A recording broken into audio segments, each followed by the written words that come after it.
Double ಅಲ್ಲ triple ಗುಂಡಿಗೆ ಬೇಕಿತ್ತಿತ್ತು, ಆ ಥರ ಇತ್ತು ರೋಡು.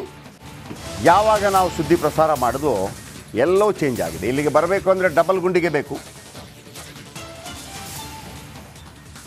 ಸ್ವಲ್ಪ ಯಾಮಾರಿದ್ರು ಕೂಡ ಆಸ್ಪತ್ರೆ ಸೇರಿ ಹಾಸಿಗೆ ಹಿಡಿಯೋದು ಗ್ಯಾರಂಟಿ. ಕಿತ್ತೋದ ರಸ್ತೆಯಲ್ಲಿ ಗರ್ಭಿಣಿ ವೃದ್ಧರು ಪರದಾಡ್ತಾ ಇದ್ರು. ಅವ್ರಿಗಾಗಿ ಸ್ಟೋರಿಯನ್ನು ಮಾಡಿದ್ವಿ. ಮಜಾ ಏನಪ್ಪ ಅಂತಂದರೆ ಆ ಸ್ಟೋರಿ ಆನ್ ಏರ್ ಆದ ತಕ್ಷಣ ಸಂಬಂಧಪಟ್ಟವರು ಗಮನ ಹರಿಸಿದ್ದಾರೆ. ಆ ಸ್ಟೋರಿ ಏನು, ಯಾವ ರೀತಿ ಇಂಪ್ಯಾಕ್ಟ್ ಆಯಿತು, ಬನ್ನಿ ನೋಡೋಣ.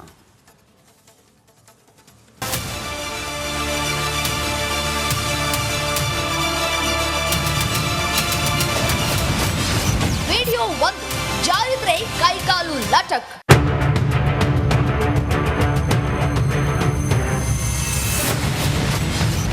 ಬಿದ್ರೆ ಯೂನಿಫಾರ್ಮ್ ಗಲೀಜ್.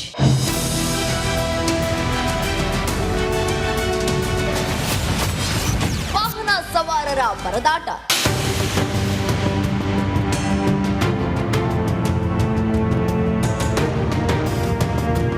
ಈ ರಸ್ತೆಯಲ್ಲಿ ನಡೆದಾಡಬೇಕು ಅಂದ್ರೆ ಎಂಟದೆ ಗುಂಡಿಗೆ ಬೇಕು. ಸ್ವಲ್ಪ ಯಾಮಾರಿದ್ರು ಜಾರಿ ಕೈಕಾಲು ಲಟಕ್ ಅನ್ನತ್ತೆ. ನೋಡಿ ರಸ್ತೆ ಎಷ್ಟೊಂದು ಕೆಸರಾಗಿದೆ. ಇಂತಹ ಕೆಸರು ರಸ್ತೆಯಲ್ಲಿ ಬಾಣಂತಿಯರು, ಮಹಿಳೆಯರು, ಶಾಲಾ ಮಕ್ಕಳು, ವಯೋವೃದ್ಧರು ನಡೆದಾಡುವುದಕ್ಕೆ ನಿತ್ಯ ಪರದಾಟ ನಡೆಸಬೇಕಿದೆ. ಲಕ್ಷ್ಮೇಶ್ವರ ಪುರಸಭೆ ವ್ಯಾಪ್ತಿಯ 2ನೇ ವಾರ್ಡ್ನಲ್ಲಿ ಇದೀಗ ಒಂದು ತಿಂಗಳ ಹಿಂದೆನೇ ಈ ಒಂದು ರಸ್ತೆಯನ್ನು JCBಯಿಂದ ಅಗೆದು ಇಲ್ಲಿವರೆಗೂ ಕೂಡ ಯಾವುದೇ ಕಾಂಟ್ರಾಕ್ಟರ್ ಆಗಲಿ ಯಾರ ಸಂಬಂಧಪಟ್ಟ ಅಧಿಕಾರಿಗಳಾಗಲಿ ಇದನ್ನು ಹೊಳ್ಳಿ ನೋಡಿಲ್ಲ. ಅದಕ್ಕಿದು ರೈತರ ಓಣಿ ಆಗಿರೋದ್ರಿಂದ, ಒಂದು ವಯೋವೃದ್ಧರ ಹೆಚ್ಚಿಗೆ ಇರೋದ್ರಿಂದ ಇಲ್ಲಿ ಅಡ್ಡಾಡಕ್ಕೆ ಭಾಳ ಸಮಸ್ಯೆ ಆಗೈತಿ. ಇದನ್ನು ನಾವು ಪುರಸಭೆ ಮುಖ್ಯಾಧಿಕಾರಿಗಳು ಕೇಳಿದ್ರೆ, ಹೊಳ್ಳಿ ಕಾಂಟ್ರಾಕ್ಟ್ದಾರಿಗೆ ಕೇಳಿದ್ರೆ ಹಾರಿಕೆ ಉತ್ತರನ ಕೊಡ್ತಾರ ಹೊರತು ಇದಕ್ಕೆ ಯಾವುದೇ ಒಂದು ಕ್ರಮವನ್ನ ತಗೊಳ್ತಾ ಇಲ್ಲ. ಇನ್ನು ವಾಹನ ಸವಾರರ ಪಾಡಂತೂ ಮಾತ್ರ ಹೇಳತಿರೋದು. ಈ ನರಕ ಸದೃಶ್ಯ ರಸ್ತೆ ಇರೋದು ಗದಗ ಜಿಲ್ಲೆಯ ಲಕ್ಷ್ಮೇಶ್ವರ ಪಟ್ಟಣದ ಸೋಮೇಶ್ವರ ದೇವಸ್ಥಾನ ರಸ್ತೆ, ಭಜಂತ್ರಿ ಓಣಿಯ ರಸ್ತೆ ಹಾಗೂ ದುದು ನಾನಾ ದರ್ಗಾದಲ್ಲಿ. ಈಗಾಗಲೇ ಸಾಕಷ್ಟು ಜನರು ಈ ರಸ್ತೆಯಲ್ಲಿ ಎದ್ದು ಬಿದ್ದು ಗಾಯಗೊಂಡು ಆಸ್ಪತ್ರೆಗೆ ದಾಖಲಾಗಿದ್ದಾರೆ. ಇವನ್ ಹೇಳಕ್ ಹೋದ್ರ ನನಗೆ ಸಂಬಂಧ ಇಲ್ಲ, ನಿನಗೆ ಸಂಬಂಧ ಇಲ್ಲ ಅಂತಾರ ನೆಂಬರ್ಗಳು ಇವ್ರು. ಮತ್ತು ನಾವೇನು ಮಾಡ್ಬೇಕು? ಅದಕ್ಕೆ ಸಂಬಂಧ ಇಲ್ಲ ಅಂದ್ರೆ ಏನು ಮಾಡೋದೈತಿ? ನಾವು ಏನು ಮಾಡ್ಬೇಕು ಹೇಳು? ನಾವು ಮಾಡ್ಬೇಕಾ? ಓಟ್ ಹಾಕ ಮುಂದೆ ಯವ್ವ ಯಾಕ ಕಾಲು ಬೀಳ್ತಾರ, ಓಟ್ ಹಾಕ್ಸಿಡಿದ್ ಮನೆಯಾಗಿರ್ತಾರ. ಮತ್ತು ನಾವೇನು ಮಾಡ್ಬೇಕು ಹೇಳ್ರಿ? ಹಂಗಾರೆ ನೀವು ನೋಡ್ರಿ, ಮೊನ್ನೆ ಒಂದು ಮುದುಕ್ ಬಿತ್ತು ದವಾಖಾನ್ಯಾಗ ಐತಿ, ಮೊನ್ನೆ ಒಂದು ಮುದುಕ್ ಬಿತ್ತು ಸತ್ತು. ಏನು ಮಾಡ್ಬೇಕು ನಾವು? ಆ ಮುದುಕ್ ಸಾಯ ಬದ್ಲಿ ಅವ್ರ ಸತ್ರ ಸೈ ಇನ್ನು ಮತ್ತೆ ಏನು ಮಾಡೋದೈತಿ ಹೇಳ್ರಿ? ಹಂಗಾರ ಹಿಂಗೆ ಮಾಡಿದ್ರೆ ಹೆಂಗ? ಕಳೆದ 2 ವರ್ಷಗಳ ಹಿಂದೆಯೇ ನಗರೋತ್ಥಾನ ಯೋಜನೆ ಅಡಿಯಲ್ಲಿ ಗುತ್ತಿಗೆದಾರರಿಗೆ ಕಾಮಗಾರಿ ಮಾಡುವುದಕ್ಕೆ ನೀಡಲಾಗಿದೆ. ಆದರೆ ಗುತ್ತಿಗೆದಾರರು ಮಾತ್ರ ರಸ್ತೆಗಳನ್ನ ಹಾಳು ಮಾಡಿ ಅರ್ಧಂಬರ್ಧ ಕೆಲಸ ಮಾಡಿ ಜೂಟಾಗಿದ್ದಾರೆ. ಅಲ್ರಿ, ಇಲ್ಲಿ ಎಲ್ಲ ರೈತಾಪಿ ಮಂದಿ ಹೋಗಾಕ ಬರಂಗಿಲ್ಲ ಇಲ್ಲಿ ದಾರಿಯಾಗ. ಮತ್ತು ಬೆಂಗಳೂರಿನಿಂದ ಅಲ್ಲಿಂದ ದೇವಸ್ಥಾನ ಮಂದಿ ಬರ್ತಾರೆ, ಎಲ್ಲ ಜಿಲ್ಲಾ, ಹಾಸನ, ಮಂಡ್ಯ ಎಲ್ಲ ಬರ್ತಾರೆ. ಅವ್ರು ನೋಡಿ ಎಲ್ಲ ನಮ್ಗೆ ಹೋಗಾಕತ್ತಾರ. ಇಲ್ಲಿ ದೊಡ್ಡ ದೇವಸ್ಥಾನ ಮುಂದೆ ನೋಡ್ರಿ ಅದು ಹೆಂಗೈತಿ ಆಕಾರ. ಹೇಳಿ ಸಾಕಾಗಿತ್ತು. ಎಲ್ಲ ಅಧಿಕಾರಿಗಳಿಗೆ ಹೇಳಿದ್ರು ಕೇರ ಮಾಡೋದು. ರಾಮಣ್ಣ ಅವರು ML ಇದ್ದಾಗ 2 ವರ್ಷ ಮುಂದೆ ಪೂಜೆ ಮಾಡಿ ಹೋಗ್ಯಾರ, ಇನ್ನೂವರೆಗೆ ಓಪನಿಂಗ್ ಆಗಿಲ್ಲ. ರಸ್ತೆ ಕಾಮಗಾರಿ ಆರಂಭ ಮಾಡದಿದ್ರೆ ತಹಶೀಲ್ದಾರ್ ಕಚೇರಿ ಹಾಗೂ ಪುರಸಭೆ ಕಚೇರಿಗೆ ಬೀಗ ಹಾಕಿ ಹೋರಾಟ ಮಾಡುವ ಎಚ್ಚರಿಕೆಯನ್ನ ನೀಡಿದ್ದಾರೆ ಸ್ಥಳೀಯರು. ರಸ್ತೆ ಇಷ್ಟೊಂದು ಕೆಸರಾಗಿ ಎಕ್ಕುಟ್ ಹೋಗಿದ್ರು ಯಾರು ಕ್ಯಾರೆ ಅಂತಿಲ್ಲ. ಸೂಪರ್ 3ಯಲ್ಲಿ ವರದಿ ಪ್ರಸಾರ ಆದ್ಮೇಲಾದ್ರೂ ಎಚ್ಚೆತ್ಕೊಳ್ತಾರಾ? ಕಾದ್ ನೋಡೋಣ.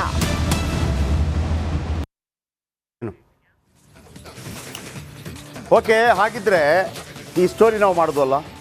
ಈಗ ರೋಡು ಯಾವ ರೀತಿ ಬದಲಾಗಿದೆ ಗೊತ್ತಾ? ಅದರ ಬಗ್ಗೆ ಹೇಳ್ತೀನಿ. ಜೊತೆಗೆ ನೀವು ಕೂಡ ಕರೆ ಮಾಡಿ ಮಾತಾಡಿ ನಿಮ್ಮ ಥ್ಯಾಂಕ್ಸ್ ಹೇಳ್ಬೋದು. ಮಡಿಕೇರಿ ಸ್ಟೋರಿ ಮತ್ತು ಇಲ್ಲಿಯ ಗದಗದ ಸ್ಟೋರಿ, ಎಲ್ಲ ಜಿಲ್ಲೆಗಳ ಜನರು ನಮ್ಮವರೇ. ಹೇಗೆ ಎರಡೂ ಕಡೆ ಇಂಪ್ಯಾಕ್ಟ್ ಆಗಿದೆ ಅದನ್ನು ಹೇಳ್ತೀನಿ. ಆ ನಂತರ ನಂಬರ್ ಹಾಕ್ತೀನಿ, ನೀವು ಕೂಡ ಕರೆ ಮಾಡಿ ಮಾತಾಡ್ಬೋದು. ಓಕೆ, ಯಾವಾಗ ಸೂಪರ್ 3ಯಲ್ಲಿ ಈ ಕಿತ್ತೋದ ರಸ್ತೆ ಬಗ್ಗೆ ವರದಿ ಪ್ರಸಾರ ಆಯಿತು, ತಹಶೀಲ್ದಾರ್ ದೌಡಾಯಿಸ್ತಾರೆ. ತಹಶೀಲ್ದಾರ್ ಯಾವಾಗ ತಹಶೀಲ್ದಾರ್ ಬರ್ತಾರೋ ವಾಸುದೇವ ಸ್ವಾಮಿ ಜನ ಹಿಡ್ಕೊಂಡು ರುಬ್ಬಕ್ಕೆ ಶುರು ಮಾಡಿದ್ರು. ಶೆಡ್ಡಿಗೆ ಬಾ. ನಾವು ಸುದ್ದಿ ಪ್ರಸಾರ ನೋಡಿ ಎಷ್ಟು ಪವರ್ಫುಲ್ ಆಗಿರುತ್ತೆ ಅಂದರೆ, ನಾವು ಸುದ್ದಿ ಪ್ರಸಾರ ಮಾಡಿದ ತಕ್ಷಣ ತಹಶೀಲ್ದಾರ್ ಓಡೋಡಿ ಬಂದರು, ಜನ ಇಟ್ಕೊಂಡ್ಬಿಟ್ರು ಯಾಕಾಗಿಲ್ಲ ಅಂತೇಳಿ. ನೋಡಿ ಹೆಂಗಿತ್ತು ರೋಡ್ ನೋಡಿದ್ದೀರಿ, ಈಗ ಹೆಂಗಿದೆ ರೋಡ್ ಚುಮಂತ್ರ ಕಾಳಿ. ನೋಡಿ ಬಂದರು ತಹಶೀಲ್ದಾರ್ ಗ್ರಾಮಕ್ಕೆ ಬರ್ತಾರೆ. ಗ್ರಾಮಕ್ಕೆ ಬಂದಾಗ ನಮ್ಮೆಲ್ಲ ನೋಡಿ ಫುಲ್ ನಂಬರ್ 2 ದೃಶ್ಯ 2 ಅಧಿಕಾರಿಗಳ ಜೊತೆ ಮಾತುಕತೆ. ಇದ್ರಿ ಸೂಪರ್ 3 ಪವರ್ ಅಂದರೆ ಜನಗಳ ಕೆಲಸ, ಜನರ ಕೆಲಸ, ದೇವ್ರ ಕೆಲಸ. ಆಯಿತು. ದೃಶ್ಯ 3 ಗ್ರಾಮಸ್ಥರ ಜೊತೆ ಜಟಾಪಟಿ ಆಗುತ್ತೆ.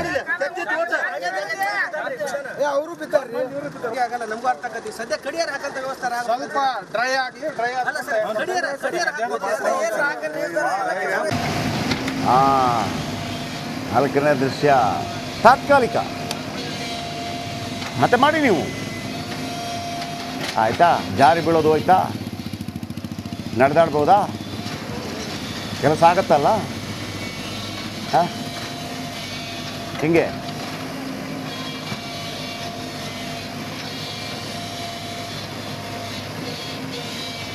ಓಕೆ. ಭೀಮರೆಡ್ಡಿ ಅವರು ಕರೆ ಮಾಡಿದ್ದಾರೆ, ನೀವು ಕೂಡ ಕರೆ ಮಾಡಿ ಮಾತಾಡಿ. ಭೀಮರೆಡ್ಡಿ ನಮಸ್ತೆ, ಗೊತ್ತಾಯ್ತು, ಹೇಳಿ.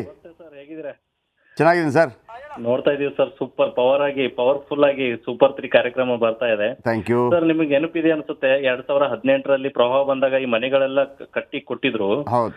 ಸೊ ಅವಾಗ ನೀವೇ ಕೂಡ ಇದನ್ನ ಜನರಿಗೆ ಹಸ್ತಾಂತರ ಮಾಡಿದ್ರಿ. ಆದ ನಂತರ ಆ ಜನರಿಗೆ ಮತ್ತೆ ಸಮಸ್ಯೆ ಆಗಿದಂತೆ ಮತ್ತೆ ನೀವೇ ಹೋಗಿ ಮತ್ತೆ ಆ ಜನರಿಗೆ ನೀರು ಮತ್ತೆ ಟಾಯ್ಲೆಟ್, ವಿದ್ಯುತ್ ಎಲ್ಲ ಕೊಟ್ಟಿದ್ರಿ. ತುಂಬಾ ಧನ್ಯವಾದಗಳು. ಇದ್ರದ್ದು ಮಡಿಕೇರಿ ಇದಲ್ಲ, ಮಡಿಕೇರಿ ಸರ್, ಮಡಿಕೇರಿ. ನನಗೆ ನೆನಪಿದೆ, ನಾನು ಮನೆ follow ಉದ್ಘಾಟನೆ ಮಾಡಿಸಿದ್ದು ಅಂದ್ರೆ ನಮ್ಮ ಕಾರ್ಯಕ್ರಮವೇ. ನೀವೇ ಸರ್? ಹೌದೌದು, ನಾನು ನೋಡ್ತಾ ಇರ್ತೀನಿ ಸರ್, ತುಂಬಾ ಚೆನ್ನಾಗಿ. ಥ್ಯಾಂಕ್ ಯು ಗೊತ್ತು ಸರ್. Thank you sir.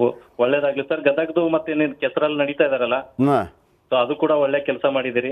ತುಂಬಾ ಧನ್ಯವಾದಗಳು. ಖಂಡಿತ ಸರ್, ಖಂಡಿತ. Thank you very much. ನೋಡಿ, 2 ಸ್ಟೋರಿಗಳು. ಮೊದಲು ಹೆಂಗಿತ್ತು ಅದು ಮಾತ್ರ ಹಾಕಿ. ಮೊದಲು ಹೆಂಗಿತ್ತು, ಈಗ ಹೆಂಗಿದೆ, ಯಾಕೆ ಇದನ್ನೆಲ್ಲ ಹಾಕ್ತೀರಿ? ಮೊದಲು ರೋಡ್ ಹೆಂಗಿತ್ತು, ಈಗ ರೋಡ್ ಹೆಂಗಿದೆ, ಅದು ಹಾಕಿ. ವಿಜುವಲ್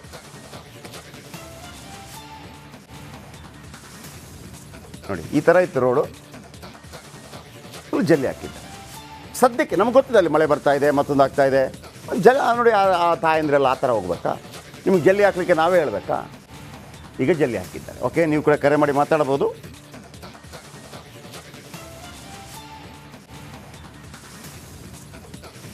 ಎಲ್ಲಿ ನಂಬರ್? ಅಂದು ಇಂದು ಫೋಟೋ.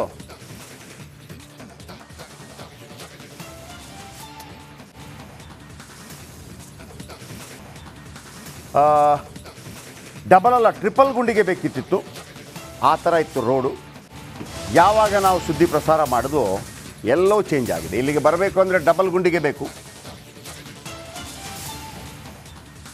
ಸ್ವಲ್ಪ ಯಾಮಾರಿದರೂ ಕೂಡ ಆಸ್ಪತ್ರೆ ಸೇರಿ ಹಾಸಿಗೆ ಹಿಡಿಯೋದು ಗ್ಯಾರಂಟಿ. ಕಿತ್ತೋದ ರಸ್ತೆಯಲ್ಲಿ ಗರ್ಭಿಣಿ ವೃದ್ಧರು ಪರದಾಡ್ತಾ ಇದ್ರು. ಅವ್ರಿಗಾಗಿ ಸ್ಟೋರಿಯನ್ನು ಮಾಡಿದ್ವಿ.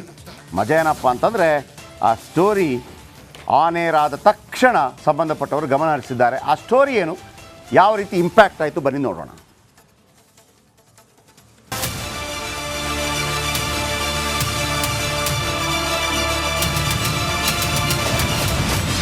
ವಿಡಿಯೋ 1 ಜಾರಿ ಬ್ರೇಕ್